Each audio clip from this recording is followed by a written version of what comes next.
Hello everyone and welcome to the third channel. Welcome back to this somber video all about Mock the Week. Mock the Week started on the 5th of June 2005, 1 year after I was born, and a few days. I think my birthday was that week, because my birthday on the 8th of the June. So, who invented Mock the Week? Well, Dan Patterson and Ruth Wallace are the executive producers, and I think they created it as well. I might be wrong, right? How did it come about? Well, once upon a time in the 90s, there was a program called Whose Line Is It Anyway? British version, I wonder about. Comedians get up and improvise a scene, hosted by Clive Anderson. The duo decided that once the show had ended and the American version had set off, and that they just become less attached to the Whose Line Is It Anyway brand, because the Australian version, and anyway, so they went less attached to it. So they created a program with Hugh Dennis, and I'm not too sure what that one was called because Google hasn't given me the answer. But if we just highlight his name on Google, because we've got Mock the Week up here, just so I can confirm the dates. It was a show that was very similar to Whose Line Is It Anyway. It had the same sort of feel to it, and it was a similar premise, but there wasn't any of asking the audience. So let's find out what the show was called. Let's go Hugh Dennis panel show. No, it gives me Mock the Week because Hugh Dennis has done every episode of Mock the Week. If I go to Hugh Dennis TV shows, I know the answers on here, so I'm persistently right. So It was called, are we ready? Are we ready? Nope, Google does not have the answer. It was called,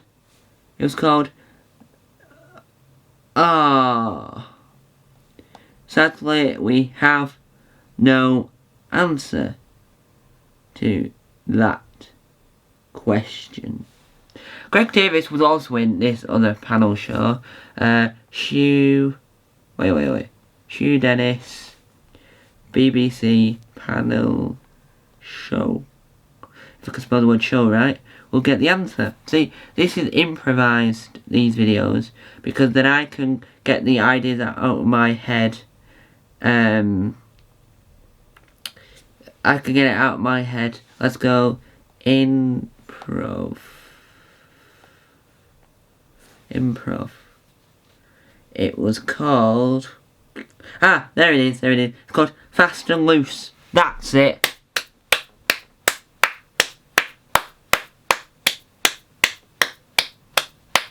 So yeah, give us a round of applause for finding that. It's called Fast and Loose, right?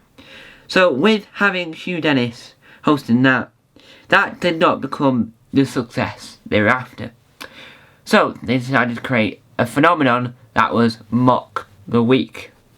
Mock the Week was a phenomenon in the UK. We had many comedians go on it. It was like the panel show equivalent to Live at the Apollo. Every comedian wanted to do Live at the Apollo. Every comedian wanted to do Mock the Week. Adam Hills and John Oliver are two examples of comedians that did Mock the Week before they went catastrophic. What that means is Adam Hills was a unwell-known Australian comedian, not as well known in Britain than he was in Australia.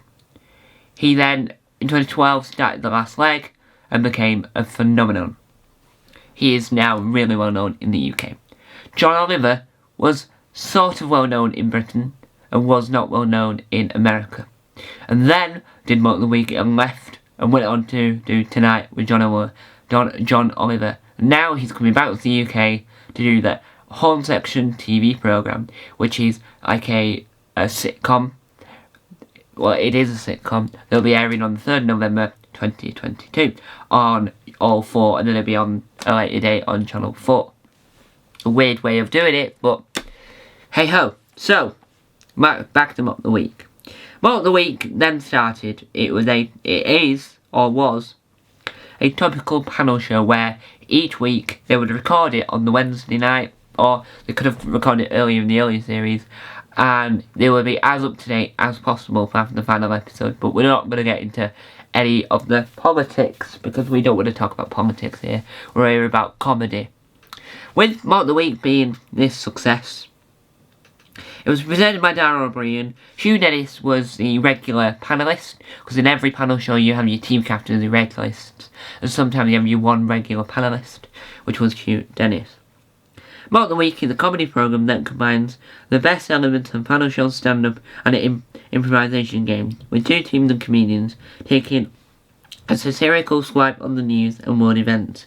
Regular games rounds include Wheel of News.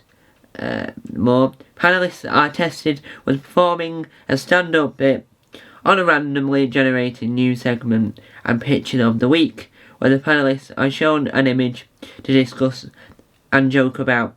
O'Brien is joined by permanent and guest panelists, including the likes of Andy Peters, Frankie Boyle, Ed Burns, Norton John, Josh Widdicombe, and many, many more. James Acaster got his start in on it. Zoe Lyons got his started on it. Alistair Beckett King did. Angela Burns. Angela Barnes. Ed Burns. Ed Gamble. Rummy Shrug Nathan. Rob Beckett. Josh Widdicombe. Ahir Shan. I can't remember what his name is, but his name really rings a bell. He's the roommate of Catherine Bohart. No, not Catherine Bohart. Of Helen Bauer of the Trusty Hog fame. There's so many comedians that come in and out of it. We had like Frankie Boyle in it. We had Andy Peters in it. You had Russell Howard, like John Richardson, David Mitchell, the ones that don't really do many panel shows now. John Richardson does 8 out of 10 Capsters Countdown, but that's a separate matter. It went for 21 series, and I'll tell you this: what an amazing ride! What an amazing 17 years it's been for Mock the Week. It was very sad when it got cancelled for bringing out new ideas. But what's really interesting, right, is let's hark back to when Nevermind the Buzzcocks got cancelled to make way for new ideas, right? I think it was about when did Nevermind the Buzzcocks end? When did Nevermind the Buzzcocks end? If I spell any of the words right, that will be a miracle. Nevermind the Buzzcocks in the UK, which Spicks and Specs is like the Australian equivalent, ended on the 5th of January 2015 to make way for new ideas. Little did we know that 2015, 16, 17, 18, 19, 20, 21, 6 years later, Sky Max, which was originally called Sky One, would revive the show and bring back Greg Davis as host, because he did host it at one point. So what does that mean? Well, in recent terms we had the MASH report, that the BBC cancelled the MASH report to fund new ideas, right? And then Dave, not so shortly after, announced that they were bought the rights to the MASH report and changed the name to Late Night MASH. Nish Kumar did the first series and then departed from the show, even though he had been doing the show for quite a while. Rachel Parris, who had been on the show, took over hosting duties. So how does that link to Mock the Week? Well, they said in their statement that the show is not dead and it could come back. So I'm hoping that we could have it coming back by Dave. I don't think you should need to change the name because Dave Mock the Week all the time. So here is a lovely message 20 hours ago that Mock the Week put out. The message reads: "Hello Mock fans, I'm afraid tonight is our final regular episode. And what that means is next week and the week after they'll be airing like a history of Mock the Week type thing. Which is also interesting because it also combines with the 100th anniversary of the BBC. If you say towards the end as well, I have got some important announcement to give you. And episodes after 21 series of 17 years, Dara and Hume will be joined by Angela Barnes, Rhys James, Alistair Beckett-King, Ahir Sham and Zoe Lyons. It's a sad occasion, but hopefully it's still a funny show to go out on.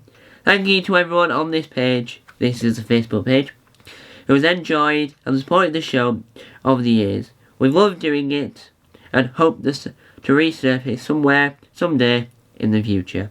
Cheers. There is 15s in the thousands of people signing petitions to bring back Mock the Week. Well, I have an answer for that.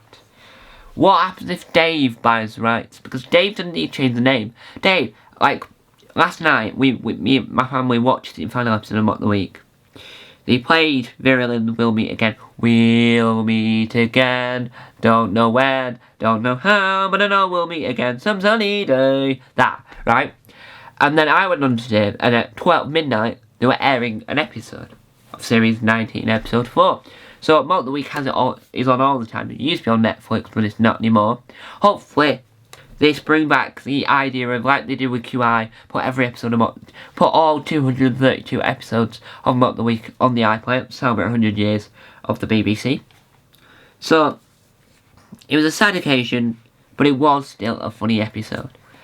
We still had the new series, like this series had its new thing of fly swatting, because there's always a fly in the studio when they record the episode, so he brought his electric fly swatter that if you're in the comedy sphere you would know that it was previously used by Richard Herring in the first series of towards the beginning of his podcast. So I'm both disappointed and happy that it went out on a high note. It ended on a note like pretending it was all a dream. So I won't get into the end bit because it was a little bit inappropriate for a family channel. But now we come into my announcement. My announcement time! The announcement is, last night we said goodbye to Mock the Week. And this morning we say hello to Definitely Not Mock the Week. If you're a new comedian, want to be on it, let me know in the comment section down below. Definitely Not Mock the Week is going to be a new panel show that takes all the best elements from Mock the Week, but turns it into a panel show. How do I do this? Well, I remove all the elements that are political and have only stand-up and improvisation elements, adding two new rounds to make up for the loss of the political rounds, and we'll have contestants, our panellists on it will be up-and-coming and new comedians. So if you're a brand new comedian or an up-and-coming comedian, that means you're a new comedian and you're new on the circuit, or you're an up-and-coming comedian and you've been doing the circuit but you've not actually had your TV break just yet. Or you've been on TV once or twice and you're not really known for your TV work. You mainly know for your live stand-up, but you really want to get into the TV market, then let me know in the comment section down below here or wherever I've shared this video.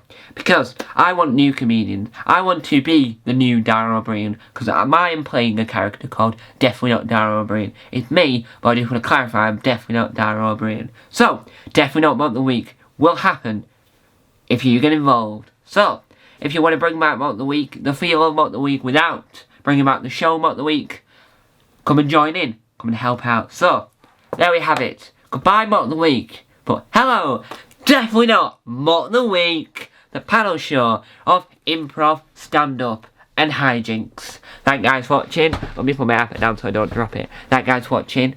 Remember, if you want to be involved, let me know in the comment section down below on YouTube, The Weird Side, and wherever you share this video. Thank you guys for watching. Time on to about. Bye!